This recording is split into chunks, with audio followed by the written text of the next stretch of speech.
창세기 42장 24절에서 25절 말씀 목사님이 공독해 드리겠습니다.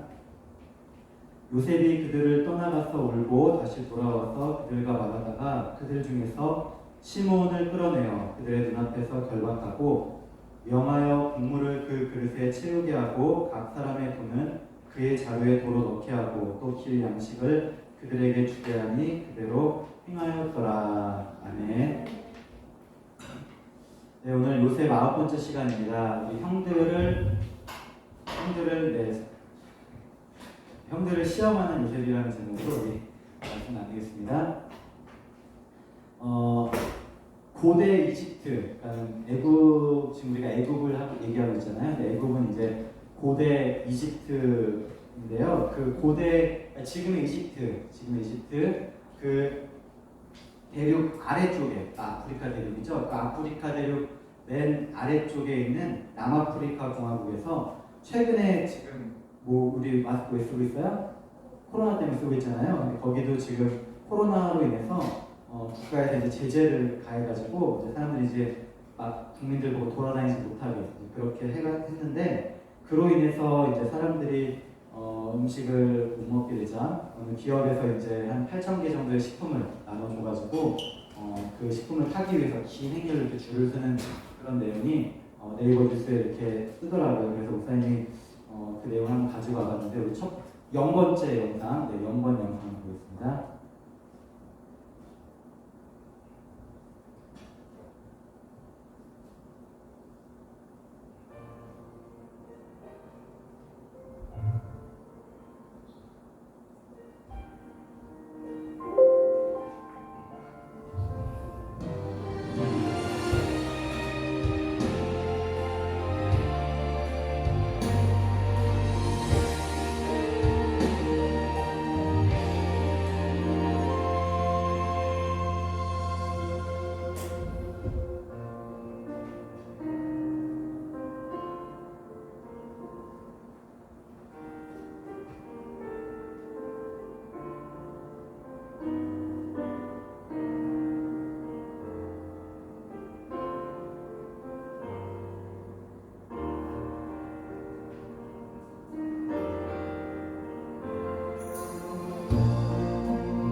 길게 줄 서 있죠?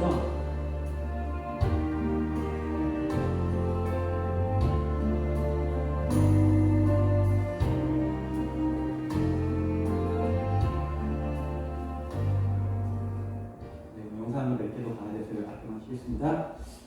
지금 본 것처럼 이제 지금 시대에도 물론 이제 요즘 시대의 단기적인 현상이긴 하지만은 이렇게 식량을 타기 위해서 저렇게 많은 사람들이 길에 나섰는데요. 우리가 살펴보고 있는 지금 요셉 이야기, 우리 그때는 7년 동안의 흉년이 있었죠. 그리고 7년에 다시 흉년이 온 거예요. 지금 2년 정도 흉년을 겪게 되었는데 그러자 한 사람들이 다 어려움에 처해서 먹을 것을 찾아서 애굽으로 몰려간 것이죠. 애굽에 간 사람들도 아마도 지금 우리가 영상에서 본 것처럼 저렇게 길게 줄을 서면서 긴 행렬을 이루지 않았을까 그렇게 생각이 됩니다.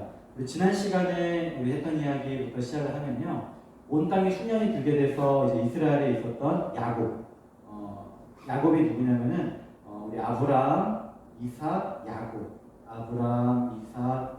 아브라함의 할아버지고 이삭의 아빠고 그다음에 야곱인데요. 그 야곱이 이제 그 가족도 어려움에 처했습니다. 그리고 요셉의 형제들이 있던 곳에서도 어려움이 있어서 야곱이 이제 자기 아들들을 이제 보내가지고 애굽에 가서 곡식을 사오라고 시키죠. 그런데 요셉의 친동생이었던 베냐민은 야곱이 같이 보내진 않습니다. 왜냐하면 지금 요셉이 어떻게 됐는지 모르기 때문에 죽은 줄만 알기 때문에 베냐민까지 같이 보내게 되면은 베냐민을 잃게 될까봐 나머지 요셉의 형 10명을 애굽에 가서 곡식을 사오라고 그렇게 보냈습니다. 아마도 우리가 좀 전에 보았던 지금 남아프리카 공화국에 저런 수천 명의 인파가 몰린 것처럼 애굽에도 이러한 긴 행렬이 이어졌겠죠. 그래서 곡식을 우리가 사러 왔습니다. 이렇게 길이 이어졌는데 그때 요셉은 뭐 하고 있었어요? 요셉은 애굽의 총리로서 곡식을 직접 이제 파는 게 아니라 이제 곡식을 사도록 다른 나라 사람들이 곡식을 사러 오면은 허락해주는 그런 역할을 했습니다. 자기 나라의 그 곡식이 다른 나라의 무역에, 그러니까 수출에 허락하는 그런 역할을 해주고 있었습니다. 우리가 요셉 이야기를 계속 살펴보는데 목사님이 어른도 이게 사실 조금 내용이 좀 어려워요. 좀 복잡하긴 한데 이 내용을 좀 여러분들 쉽게 이해할 수 있도록 오늘은 영상, 우리 지난번에 봤던 애니메이션, 우리 어린 친구들도 좋아하는 성경 동화 영상이에요. 그래서 동화를 우리 세 번에 나눠보면서 목사님을 하나씩 살펴보겠습니다. 우리 첫 번째 1번 영상 우리 틀어주세요. 야곱의 가족이 살고 있는 가나안에도 흉년이 왔어요. 흉년이 이렇게 길을 줄이야. 남은 곡식도 다 떨어져 가니 곧 모두가 굶게 생겼어. 다른 집들도 마찬가지라서 곡식을 구할 수가 없어. 이걸 어쩌지? 아들들아, 애굽에 곡식이 있다는 이야기를 들었다. 너희가 애굽으로 내려가서 먹을 곡식을 사오너라. 예? 애굽이요? 형님들 모두 조심히 다녀오세요. 그래, 베냐민. 아버지를 잘 모시고 있어야 한다. 아버지께서 베냐민에게 신경을 많이 쓰시는구먼. 그러실 만도 하지. 요셉이 없어진 후 오랫동안 힘들어하셨잖아. 그러니 막내 아들에게 애정을 쏟으시만 해. 야곱의 10명의 형제들은 곡식을 사기 위해 애굽으로 내려갔어요. 총리님, 곡식을 사러 온 자들이 있습니다. 들라 하나. 아니, 형님들? 요셉은 오자마자 자신을 상인들에게 팔았던 형들이라는 것을 알았어요. 그러나 요셉의 형제들은 요셉을 알아보지 못하고 땅에 엎드려 절을 하였어요. 요셉은 어릴 적 형들이 자신에게 절하는 꿈을 꾼 것이 생각났어요. 네, 애굽으로 곡식을 사러 온 요셉의 형들은 이제 그 긴 행렬, 그 긴 줄에 서 있다 이제 드디어 자신들의 차례가 됐죠. 그래가지고 애굽의 총리였던 요셉에게 어떻게 했어요? 땅에 엎드려 절한 것이, 인사를 한 것이에요. 절한 것이. 그래서 자신들도 곡식을 살 수 있게 허락해 주세요. 그렇게 애굽의 총리에게 간구합니다. 지난 시간에 우리 이야기를 나눴던 부분인데요. 바로 요셉의 첫 번째 꿈이 이루어지는 장면입니다. 요셉은 형들을 보자마자 단번에 형들인 것을 알아보았습니다. 20년이 넘는 시간이 흘렀어도 형들임에 분명하였습니다. 그래서 요셉도 자신도 모르게 형님들 저 요셉입니다. 그렇게 소리칠 수도 있었죠. 그런데 가만 보니까 형들은 요셉을 알아봐요? 못 알아봐요? 못 알아봤어요. 그래서 형들은 자신을 노예로 팔고 먼 나라로 이제 팔려서 죽었다고 생각했는데 설마 이렇게 자신이 살았어도 애굽의 총리에 이렇게 있을 거라고는 꿈에도 모를 것이 분명했습니다. 그럼 이때 요셉은 어떻게 했을까? 우리 친구들 요셉이 형들한테 어떻게 했을 것 같아? 어떻게 했을 것 같아요? 어떻게 했을 것 같아요? 요셉이 어떻게 했을까? 요셉이 어떻게 했는지 우리 두 번째 영상, 2번 영상 보겠습니다. 너희들은 어디에서 왔느냐? 저희는 가나안에서 왔습니다. 너희들은 이 나라의 약점을 알아내려고 온 정탐꾼들이 틀림없다. 예, 아닙니다. 저희는 곡식을 사러 왔을 뿐입니다. 거짓말 하지 마라! 감히 나를 속이려고 하는 것이냐? 저희는 한 형제들로 모두 12명이었지만 한 명은 예전에 없어졌고 막내 동생은 가나안에 계신 아버지 곁에 두고 이렇게 저희 10명만 온 것입니다. 너희의 말이 사실이라면 그 막내 동생을 이곳으로 데려와 보아라. 그거 이것 보아라. 너희는 틀림없는 정탐꾼이다. 이들을 모두 감옥에 가두어라. 3일째 되는 날이었어요. 요셉이 형제들에게 말했어요. 너희가 살고 싶다면 곡식을 가지고 돌아가 막내 동생을 데리고 오거라. 그러나 그동안 너희 중 한 명은 이곳에 남아있어야 한다. 우리가 요셉에게 한 일 때문에 벌을 받고 있는 거야. 나 역시 요셉이 살려달라고 애원하는 것을 보면서도 외면했었어. 그래서 지금 이렇게 우리가 고통을 당하고 있는 것이라고. 내가 요셉을 해치지 말라고 하지 않았느냐? 모두 우리가 그 아이에게 저지른 일 때문인 것이야. 네, 오늘 주요한 성경 이야기인데요. 성경에서는 이제 조금 이게 글로 이제 길게 이어지기 때문에 먼저 우리 영상 보고 이제 목사님이 다시 한번 풀어서 얘기해 주겠습니다. 이 이야기를 우리 친구들이 머릿속에 잘 그려야 돼요. 곡식을 사러 온 것이 형들임을 본 요셉은 어떻게 했어요? 형들임을 알지만 모르는 채 하면서 이렇게 묻습니다. 너희는 어디서 온 것이냐? 도대체 너희는 이 나라를 정탐하러 온 정탐꾼들이 아니냐? 그래서 형들이 이렇게 얘기를 하죠. 아닙니다. 저희는 당신의 종에 불과합니다. 저희들은 애굽의 곡물을 사러 온 사람입니다. 저희 10사람은 모두 한 사람의 아들이고 이곳에 정탐하러 온 것이 아닙니다. 그래서 요셉이 다시 한번 추궁합니다. 무엇이냐? 너희는 분명 이 나라를 엿보러 온 것이 분명해. 정탐꾼이 분명해. 그러자 형들이 이렇게 얘기하죠. 결코 아닙니다. 저희들은 원래 12명의 형제들인데 가나안 땅에서 한 사람의 아들들입니다. 아버지는 야곱이고요. 그런데 지금 막내 아들 베냐민은 아까 야곱이 안 보냈죠, 아빠가. 막내 아들은 지금 저희 아버지와 함께 있고 저희 동생 한 명, 누구의 요셉이죠? 저희 동생 한 명은 없어졌습니다. 죽었는지 살았는지 모르고 그냥 없어졌다고 이렇게 얘기를 하는 거예요. 형들은 다잡고자 자신들을 정탐꾼이라고 말하는 애굽의 총리를 향해서 우리는 정탐꾼이 아니에요. 그러면서 평범한 가나안에 사는 한 사람의 아들로서 정직하게 애굽의 곡물을 사러 왔다는 것을 그렇게 거듭거듭 이야기를 합니다. 그러자 요셉이 다시 한번 묻습니다. 그래 너희가 모두 한 형제라는 것이냐? 동생 한 명은 없어졌고 한 명 막내는 지금 가나안 땅에 있다는 것이지? 그래 알았다.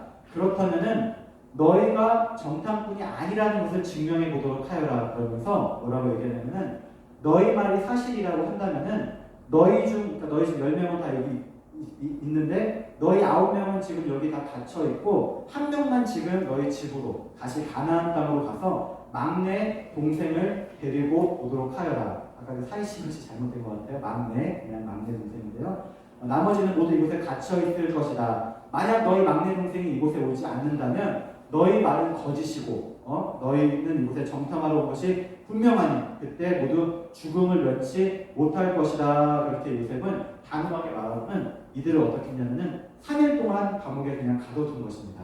그러니까 정탐꾼이라고 그냥 아예 몰아치고서 아예 3일 동안 이들을 가두어 두게 되었습니다. 여기서 우리 첫 번째 우리가 한번 생각해 볼 것을 보면은 요셉은 왜 형들을 보고서 모르는 채 했을까요?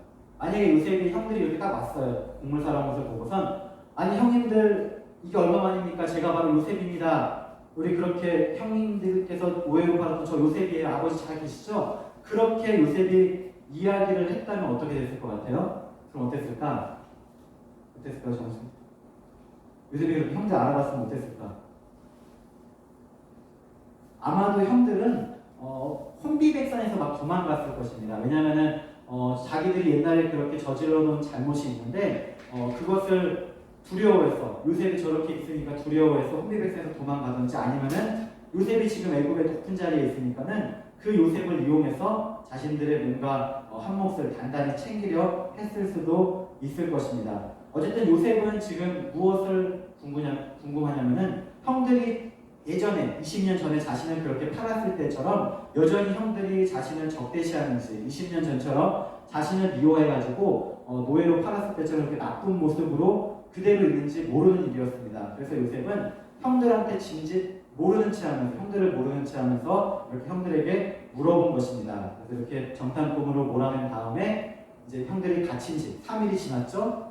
그리고 다시 형들을 불러옵니다. 형들은 그동안 되게 무서웠겠죠. 뭔지도 모르는데 갑자기 정탐꾼으로 몰려서 3일 동안 외국에서 갇혀 있었으니까요. 요셉이 이렇게 얘기합니다. 나는 하나님을 경외하는 사람이다. 그러니 너희들에게 다시 명령한다. 너희들이 만약에 정탐꾼이 아니라고 한다면은 이렇게 하도록 하여라. 너희가 지금 여기서 집에 안 가고 여기 있게 되면은 너희도 굶어 죽을 거고 너희의 가족들도 분명히 굶어 죽을 것이니까 너희 중에 한 명은 이곳에 갇혀 있고 나머지는 다 가서 식량을 가지고 가서 양식을 먹고 막내 동생을 다시 데리고 오도록 하여라. 그러면 내가 너희 말이 진짜임을 믿겠노라 그렇게 요셉이 그렇게 형들에게 이야기합니다. 그러자 이 얘기를 들은 형들은 어땠을까? 이 얘기를 들은 형들은 어떻게 이야기를 하냐면은 굉장히 고통스러워했습니다. 뭐라고 얘기하냐면은 이것은 분명히 우리가 요셉을 노예로 팔아서 지은 죄를 저질렀기 때문일 거야. 그래 우리는 요셉이 살려달라고 했을 때 살려주지 않았고 그 괴로움을 보고도 가만히 있었지. 이제 그 괴로움이 우리에게 임한 거야. 그러면서 제일 큰 형이었던 르우벤이 이렇게 얘기를 합니다. 내가 그때 너희들에게 말하기를 그 아이에게 죄를 짓지 말라고 하였잖아. 그래도 너희는 듣지 않고 그 아이를 팔아버렸어. 그러니 이제 너희는 그의 핏값을 이제 우리는 치르게 된 것이 분명해. 그러면서 형들은 자신들의 지난날의 잘못된 과오를 뉘우치면서 그렇게 돌아보게 됩니다. 그리고 여기서 우리가 보게 되는 것은 뭐냐면은 형들은 물론 이제 나중에 가서 더 진정한 회개를 하지만 형들은 여기서부터 이미 자신들이 요셉을 팔았던 거에 대해서 후회하면서 죄를 짓고 그에 대한 벌을 받는 것이라고 생각을 합니다. 우리 요셉 이야기를 보면서 여기서 한번 우리 짚어 넘어갈 것이 있습니다. 왜냐하면은 그렇다면 우리 친구들 하나님은 어떨까? 요셉의 형들은 지금 자신들이 죄를 지어서 이렇게 벌 받는 것이라고 생각했는데 하나님은 우리가 죄를 지으면 벌을 주는 분일까요? 아닐까요? 저는 어때? 하나님 우리가 죄를 지으면 벌을 주는 분이 아니야? 아니야? 죄 지어도 돼? 아니야? 하나님 우리 죄 지으면 벌 안 줘? 어떻게 해요? 하나님은 우리가 죄 지으면은 가만히 있어 그냥? 어떨까? 하나님은 우리가 죄 짓기만을 기다렸다가 우리가 딱 죄를 지으면은 옳다구나 하면서 벌을 주는 그런 하나님이실까요? 그렇지 않습니다. 뭐냐면은 성경의 에스겔 33장 11절에 보니까 이렇게 얘기해요. 잘 들어보세요. 너는 그들에게 말하라 주 여호와의 말씀이니라. 나의 삶을 두고 맹세하노니 나는 악인이 죽는 것을 기뻐하지 아니하고 악인이 그의 길에서 돌이켜 떠나 사는 것을 기뻐하노라. 이스라엘 족속아 돌이키고 돌이키라. 너희 악한 길에서 떠나라. 어찌 죽고자 하느냐 하셨다 하라 말씀합니다. 하나님은 어떤 분이냐면은 악인이 있어요. 악인. 그러니까 악한 사람이죠. 나쁜 사람. 근데 그 나쁜 사람이 자신의 죄가 있어서 그 죄로 말미암아 죽는 것을 기뻐하지 않는다고 말씀합니다. 하나님이 기뻐하는 건 뭘까요? 악인이 잘못한 사람이 그 죄에서 돌이켜 회개하는 것, 하나님께 돌아오는 것을 기뻐하시는 분이라는 것입니다. 물론 우리 죄에 대한 죄를 지었기 때문에 그 죄값을 치러야 되지만은 진심으로 그 죄에서 벗어나 뉘우치고 돌아오기를 원하시는 분이시라는 것입니다. 만약에 하나님이 죄를 짓고 벌만 주고 끝났다면은 우리 모두는 그 죄에 대한 형벌로 그냥 다 죽어야 마땅합니다. 아까 우리 요셉의 형들이 했던 얘기처럼 우리는 그 죄를 저질렀으니 요셉을 팔았으니 이렇게 우리 죄값을 받는 게 분명히 그렇게 하고 끝나는 것이 맞아요. 하지만 하나님은 우리를 사랑하셔서 어떻게 해요? 용서해 주시고 또 자녀로 품어주시기를 원하시는 분이시라는 것입니다. 목사님 중학교 3학년 때 친구가 이렇게 말하는 것을 들었습니다. 중학교 3학년 때 친구가 옥제호라고 있었는데요. 왜 하나님은 지옥을 만들어서 사람들을 고통받게 놔주는가라고 이렇게 질문했어요. 우리 충분히 물어볼 수 있는 질문이죠. 그렇죠? 왜 하나님 지옥을 만들었을까? 진선아, 왜 우리 하나님 지옥을 만들었지? 지옥 안 만들었으면 우리가 죄 지어도 그렇게 고통받지 않아도 되잖아.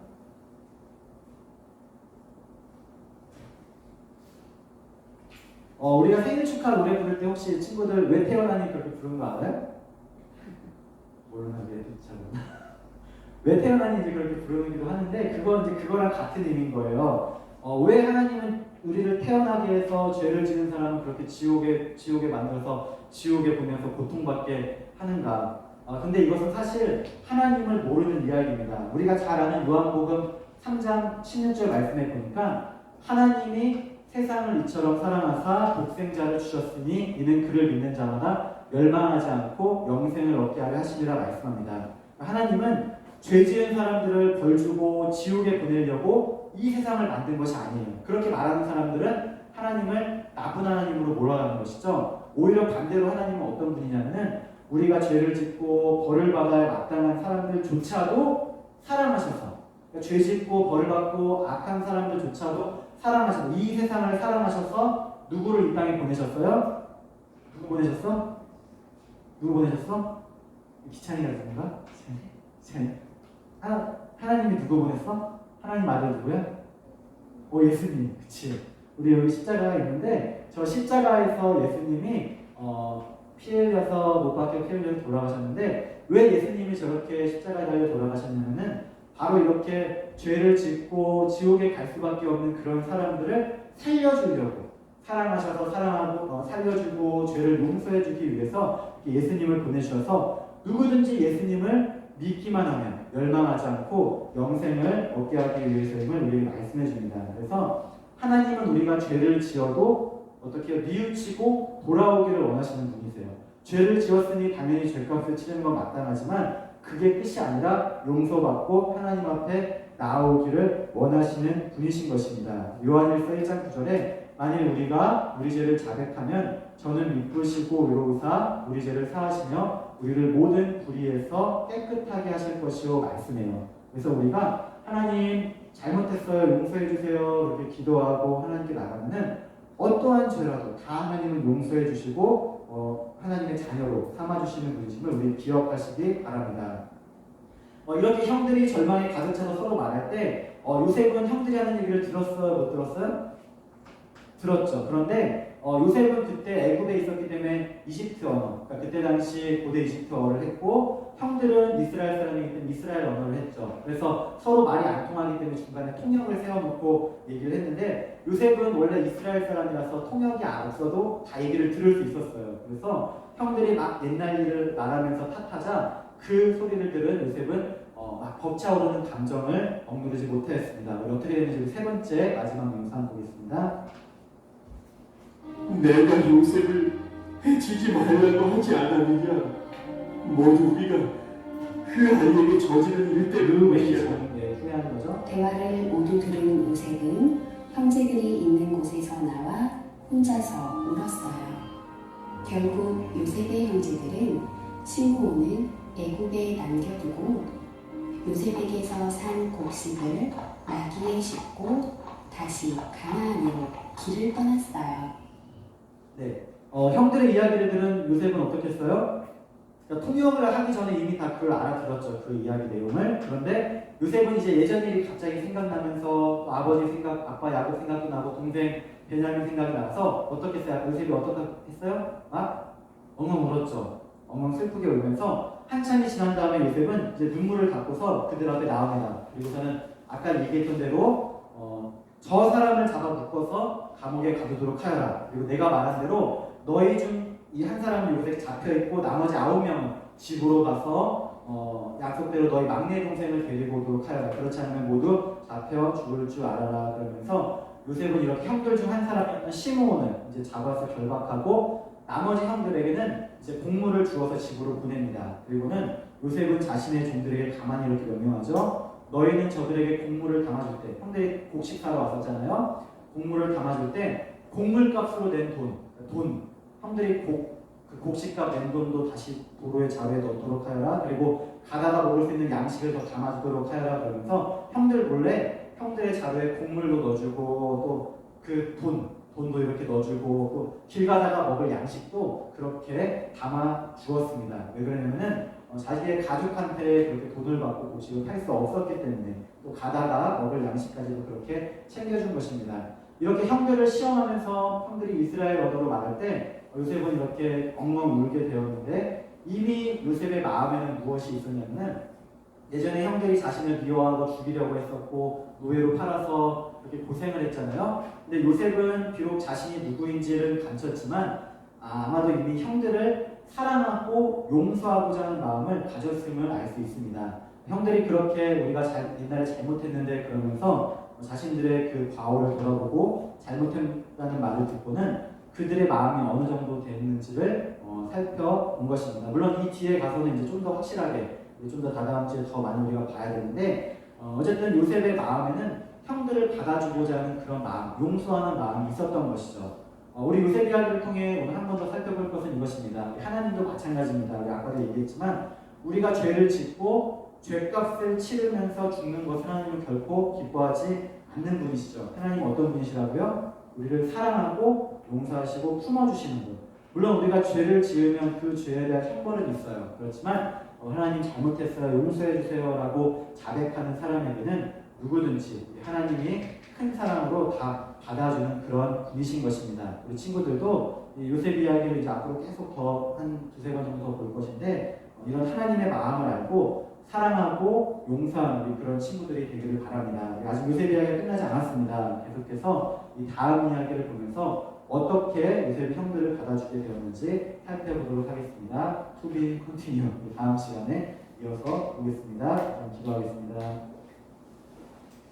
하나님 아버지 감사합니다. 우리 오늘 요셉이 이렇게 형들과 만나서 형들을 이렇게 모르는 채 했지만은 그래도 형들을 사랑하는 마음이 있음을 보게 됩니다. 저희들도 잘못한 것들이 있으면 하나님 용서해 주시고 하나님은 우리가 잘못을 하고 죄를 지었을 때 벌받기를 원하시는 분이 아니라 정말로 우리를 사랑하고 우리를 받아주시는 분이심을 저희들 깨달아 알게 해주세요. 앞으로 우리 친구들 요셉 이야기를 잘 보면서 사랑하고 용서하는 친구들 되게 도와주세요. 지금은 우리 주 예수 그리스도의 은혜와 하나님 아버지의 사랑과 성령님의 교통하심이 요셉과 같이 하나님의 마음으로 사랑하며 용서하기를 힘쓰는 사랑하는 모든 청소년부 친구들과 우리 선생님과 각 가정 위에 지금부터 영원토록 함께 하시기를 간절히 축원하옵나이다. 아멘.